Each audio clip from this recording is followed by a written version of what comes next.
Adelante, Gambera, buenas tardes, buenas tardes. Bueno, buenas tardes para ti, para la audiencia, para todos y todas. Sí, no, si bien no, obviamente a 24 horas del paro general no hemos tenido una instancia de evaluación orgánica, no ha habido una reunión Digo, del secretariado. aclaremos, Gambera, aclaremos, porque si no nos vamos a hacer. Yo estoy cometiendo un error. En realidad estamos grabando a pocas horas después del paro y este programa va a salir mañana. Digo para que la gente lo sepa, porque a lo mejor ya va de aquí a mañana, capaz que hay otra información y te van a ver en las cámaras y en andar está diciendo otra cosa. La salvedad es de No, nuestra parte, el error. Gracias. está bien, está bien. En realidad igual creo que las valoraciones que pueden haber por ahora son todas valoraciones personales que de alguna manera las conozco allí mismo del propio acto y bueno, todos en el PCNT hemos quedado muy, muy satisfechos, muy contentos con la movilización y con la dimensión de la movilización en Montevideo ni que hablar, pero en toda el territorio nacional.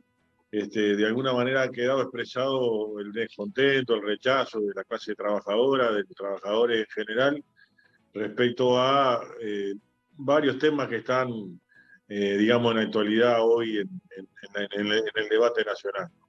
Uno que salta a la vista, que ha estado en estos días, es la entrega o la presentación por parte del Poder Ejecutivo de la rendición de cuentas, y no solo que tiene gasto cero para una cantidad de rubros que uno cree que debería haber una mayor presencia del Estado para apoyar en varios sectores de la sociedad que están todavía en situaciones muy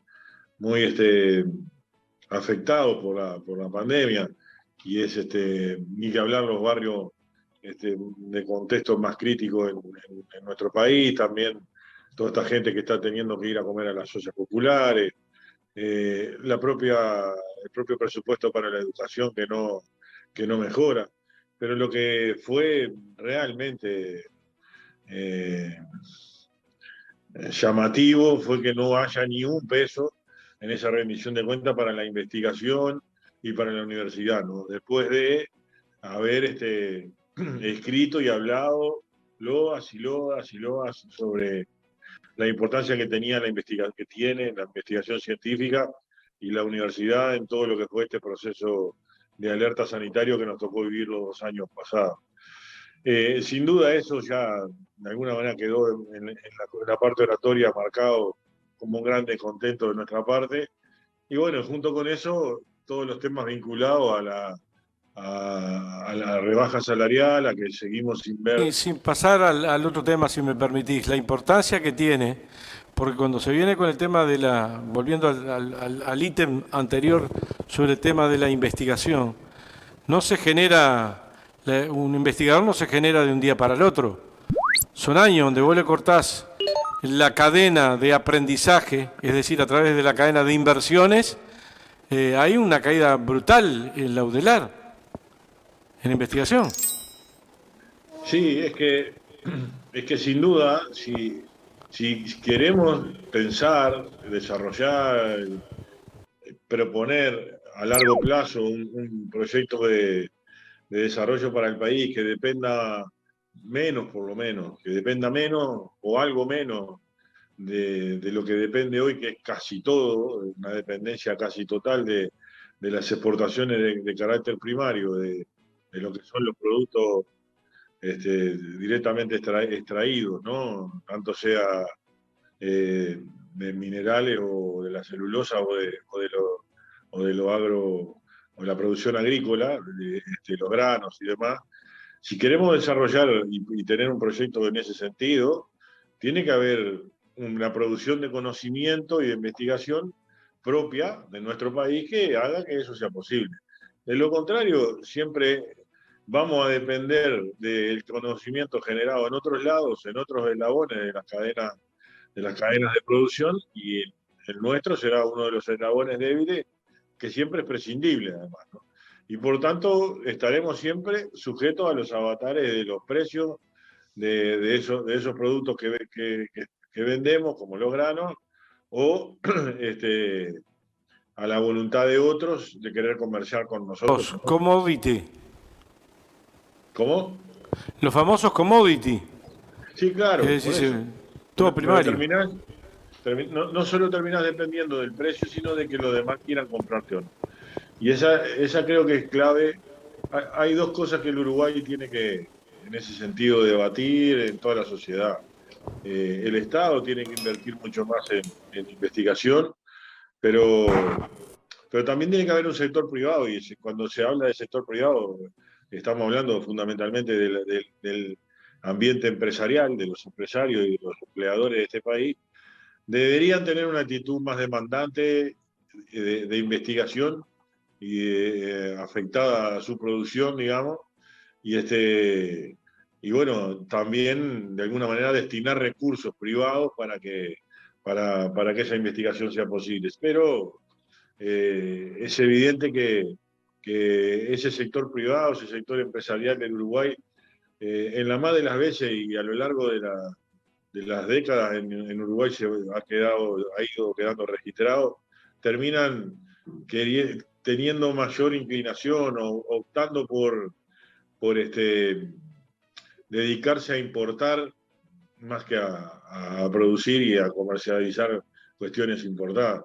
Y muchas veces la ganancia de la producción nacional termina en las cuentas bancarias en el Uruguay o fuera del Uruguay, pero de capital que no se reincorpora al desarrollo y a la producción, y tampoco a la producción de conocimiento. Pero bueno, Entre otros temas, en este proyecto de rendición de cuentas, lo que, lo que embroma al tema educación y a todos los rubros en general. Yo miraba al sindicato policial el día de ayer, también casi una rebaja salarial, es decir, viene complicada la rendición de cuentas. En la ley de medios que entrevistamos ayer a APU.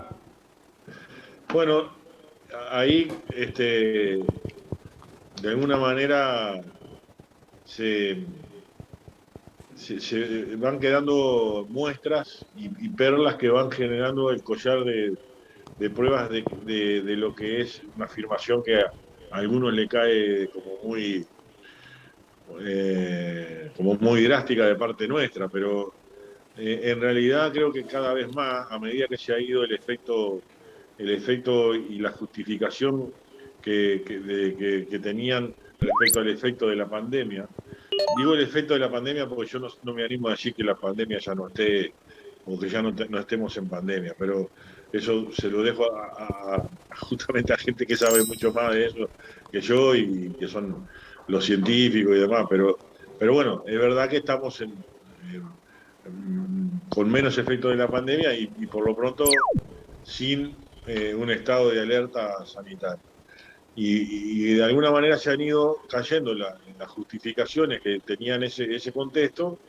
Ahora se ensaya ahí una justificación con la guerra entre Rusia y Ucrania, pero son justificaciones en definitiva para esconder lo que es para mí una realidad que queda a la vista de todo el mundo, y es que es un gobierno, el de que tenemos hoy, que representa y gobierna para esas cámaras empresariales y para eso, para ese 1% del país, solo 1%, que ya eran ricos y ahora son aún más ricos, ¿no?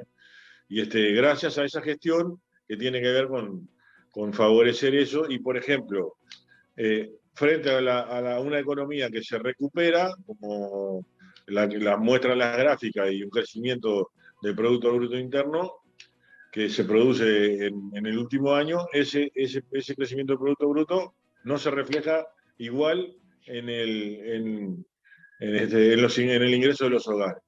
Y si no se refleja igual, bueno, lo que vivimos de un salario, obviamente estamos gastando menos en el mercado interno porque todavía no tuvimos no recuperamos lo que perdimos en los 2 años pasados.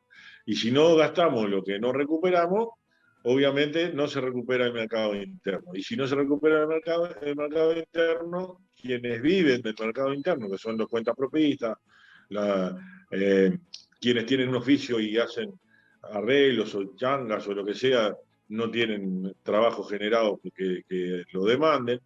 Y entonces ahí es donde ves que todavía hay la inmensa mayoría de la población padeciendo o sufriendo buenos efectos de esta conducción económica que termina festejando que ahorra, pero ahorra en detrimento de esa mayoría que yo decía.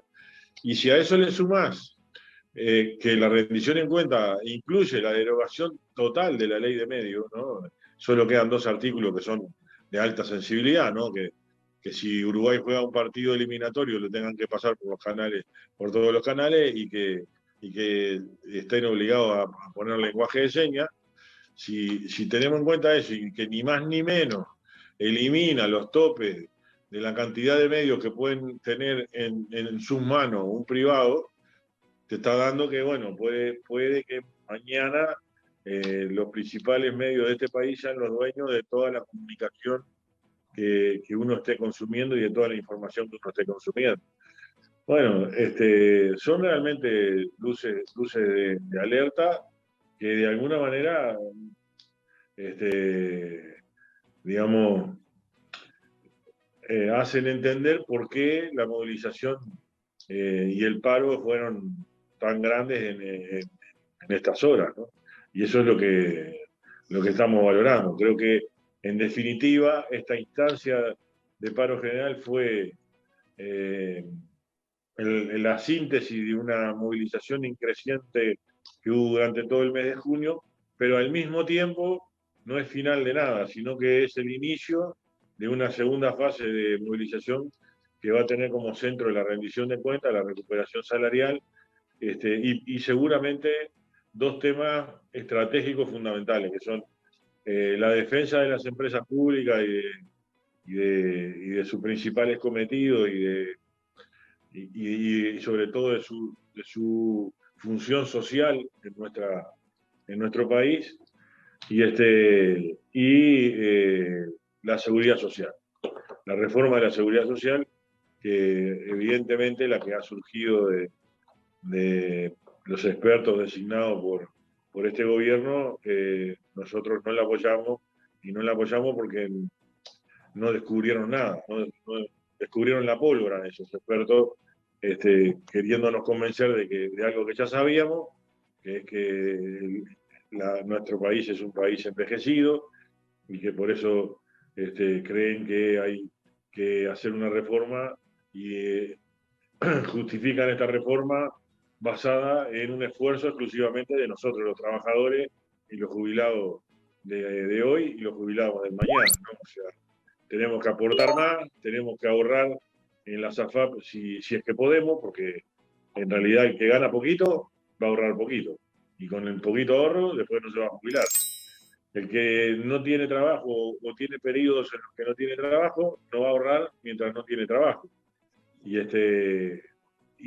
encima, después cuando te vas a jubilar, te quieren modificar hasta las formas de cálculo tomándote promedios de 20 años de tu vida, cosa que es como decirte que vas a tener una jubilación que vale nada. Bueno, son momentos de lucha que van a ir en crecimiento y que sin duda van a tener estos centros que estaba diciendo. Pequeño detalle, no te quería interrumpir, pero cuando estaba hablando de la ley de medios y la posibilidad de grandes consorcios comprar varios medios y todo lo demás, al pasar recordé a Juan Carlos Arellano cuando filmó y a través de Telenoche 4 mostró una movilización del Zunca, lo echaron enseguida. Sí, hubo una represión allí en las inmediaciones del Palacio Legislativo y eso fue un hecho que desencadenó que fuera, bueno, que dejara de ser el conductor del informativo de Canal 4. Exactamente. Yo digo porque tiene que ver con la concepción de la más amplia característica que cada uno de nosotros tenemos sobre la democracia. Básicamente, yo no estoy hablando ya de quién tiene razón, quién no tiene, sino que todos los vecinos que tengan voz para molestarse por algo tengan el derecho a hacerlo. Y la concentración de medios, APU es parte del PCNT, pasa a ser un eje. En realidad a mí me está asombrando hasta en demasía, yo no, sí, parece que uno se asombrara que está con unos años y que ya no hay nada que lo asombre, pero hay cosas que me asombran. Hay cosas que realmente me asombran, como lo de lo que estaba planteando de la educación, lo de la UDELAR y bueno, lo de la ley de medios. Parece, hace 2 años atrás uno lo planteaba y parecía que fuera mentira. Sí, en eso de la ley de medios además hay dos aspectos que son muy preocupantes. Uno es esa posibilidad de acumulación o de monopolio en pocas manos de la información que, que naturalmente ninguno de nosotros pretende que todos digan amén a lo que nosotros decimos, sino creo que justamente una democracia se precia de sí en la medida que tiene diversas opiniones y que en algún lado, en algún momento, eso se sintetiza, eso será a través de los momentos en los que el pueblo elige, de las diferentes formas que constitucionalmente o normativamente eso está previsto y de esa forma funciona una democracia. Pero es una democracia más plena cuando hay muchas voces y cuando hay organizaciones sociales fuertes que tengan no solo voz, sino que tengan visibilidad y presencia en la sociedad, porque entonces eso le da la fuerza. Entonces, el otro aspecto que preocupa mucho es que se dice que esta derogación tabla rasa de la ley de medios a través de la rendición de cuentas es para presionar dentro de la coalición para que lleguen a un acuerdo al proyecto propio que tienen de ley de medios. Ahora, no sé cuándo será eso, no sé qué tanto les podrá llevar ponerse de acuerdo o nunca ponerse de acuerdo. La cuestión es que, entre tanto, al derogarse todo, quedan vigentes, o lo único que queda como normativa respecto a los medios es lo que viene de la dictadura. Eso es lo único que va quedando si se tomara esta decisión en la rendición de cuentas.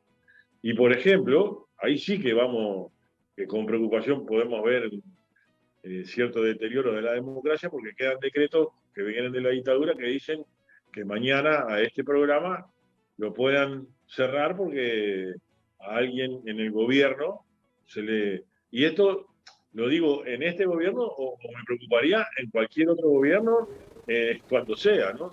Que alguien se arrogue la posibilidad de decir, no, bueno, este programa en el que estamos nosotros ahora hablando y saliendo es perjudicial para las buenas costumbres y se lo cierra. Y porque alguien en un escritorio lo resolvió. Estas cosas son las que van a quedar vigentes si es que no se apuran a poner otra ley de medios, por lo menos, ¿no? Entonces, creo que hay dos aspectos preocupantes.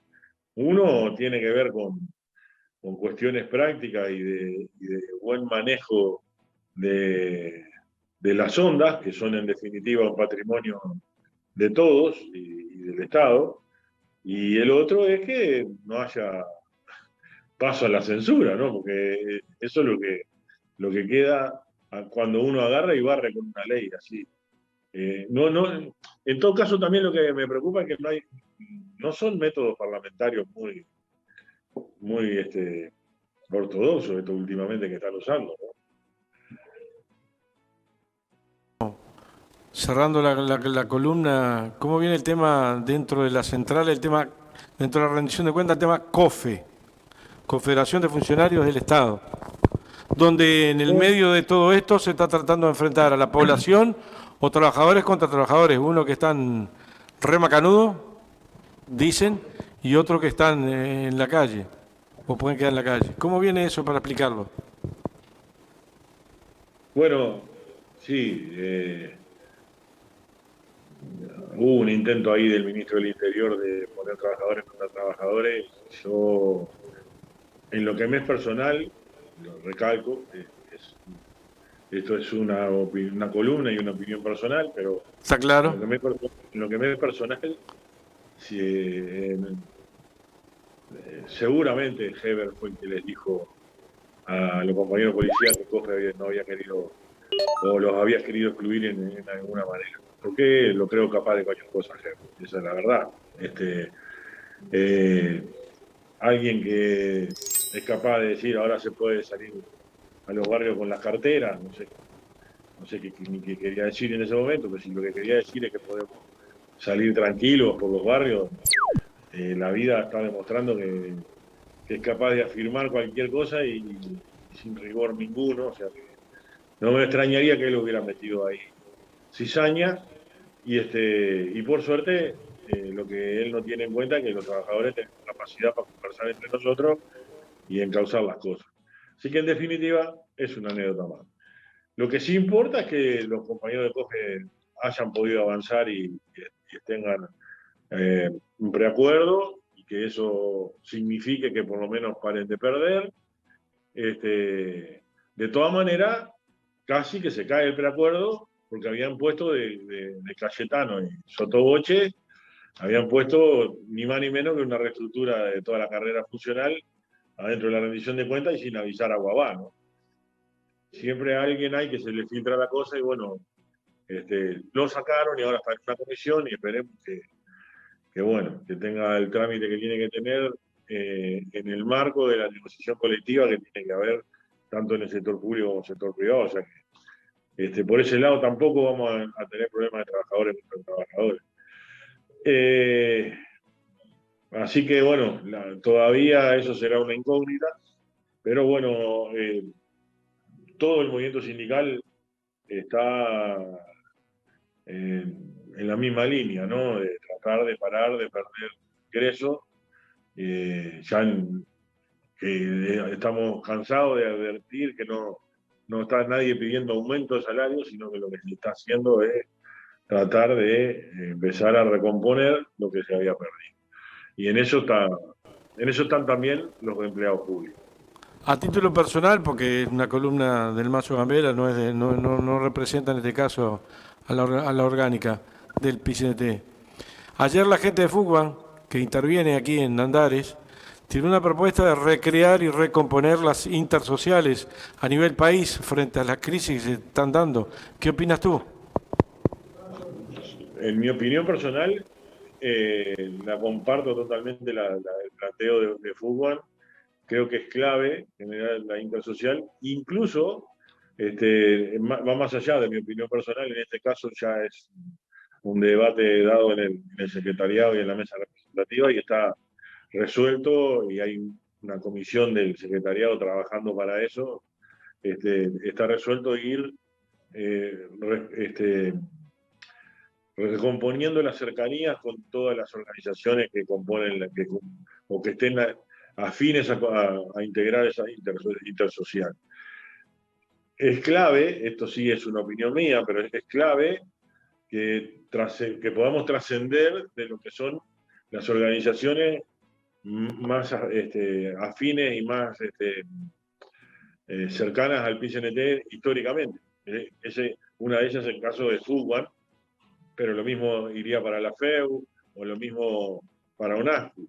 Pero creo que hay que atraer a este ambiente de la intersocial a muchas otras organizaciones que representan nuevas disidencias en la sociedad, que de repente todavía no tienen la visibilidad que tienen estas grandes organizaciones históricas o que representan luchas más recientes o directamente que son organizaciones más nuevas, atraer y generar cercanía con esas organizaciones porque nos van a ayudar a componer mejor ese entramado social con vistas a una instancia que uno la asimila con lo que fue el Congreso del Pueblo en la década de 60, pero no necesariamente tiene que tener ese nombre, pero la asimilo en estructura, una instancia de todo el entramado social que genera una plataforma para poder reivindicar políticas de Estado que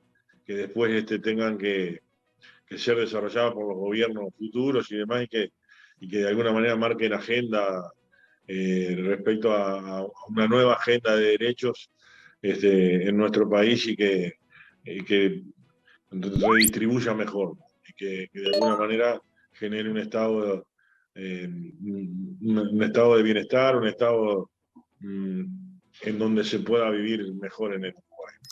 Y para eso, siempre cuanto más ojos y más puntos de vista y más cabeza abierta, o que haya más organizaciones que obliguen a abrir más la cabeza, que siempre nos hacen mejor. Entonces, creo que es clave no solo recrear y alimentar otra vez esa intersocial, sino además hacerla crecer en cantidad de organizaciones y en calidad en todos sentidos. Por último y cerrando, te agradecemos mucho la participación, como todos los viernes. Te vamos a invitar, pero te vamos a invitar de corazón. Yo sé que andás en mil tareas y preparando el paro y todo lo demás que se hizo este jueves, pero que veas la columna acá, la UDELAR, la gente de nutrición tiene una columna cada 15 días. Ayer estuvo una nutricionista, Gabriela Fajardo, tirando unos números que son impactantes. Ella también planteó ese tema de la intersocial. Te invito a que lo veas. Le busca, ¿qué fecha fue ayer, Florencia? Hoy es 7, 6. La columna del 6, Gabriela Fajardo, la UDELAR, que tiene una columna y donde habla de varios temas, entre otros la canasta básica y lo que debería tener adentro y lo que hay, y da un montón de números. Dura 25 minutos, te invito a verla cuando puedas. Cómo no, va a ser un gusto porque además aprecio, la he visto o he tenido oportunidad de compartir con ella en otros ámbitos también. Aprecio mucho el trabajo fino que hace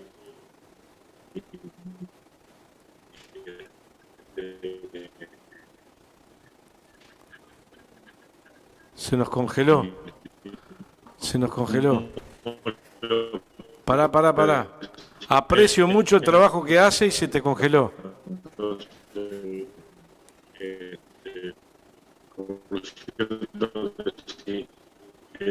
Es muy interesante y además, porque no puede ser que nos pase eso en un país donde producimos los alimentos que producimos. Cuando dijiste, voy a ver, la capacidad y la rigurosidad con que presenta su trabajo. Y es importante conocerlo, estoy ahí, ¿no? Un país como el nuestro que produce la cantidad de alimentos que produce. Se nos trancó al final. Manso. El último minuto no se vio nada, pues se trancó todo. Nos quedamos con que sí. Tiene un trabajo muy interesante la señora Gabriela Fajardo y se te cortó. Eso, que yo lo valoro porque sé que es rigurosa y porque accionar en un país que produce la cantidad de alimentos que producimos acá. Ajá. Bien, te invito a que lo veas, que dio unos datos fenomenales. Tiene una columna aquí también en la UDELAR. Un abrazo, Manso. Bueno, abrazo y hasta la próxima. Nos vemos el viernes próximo. Chau. Pasarla bien. Saludos. Chau. Gracias por estar. Amigo, una pequeña tanda y ya volvemos. Estamos en Andares, en vivo y en directo para el país y el mundo.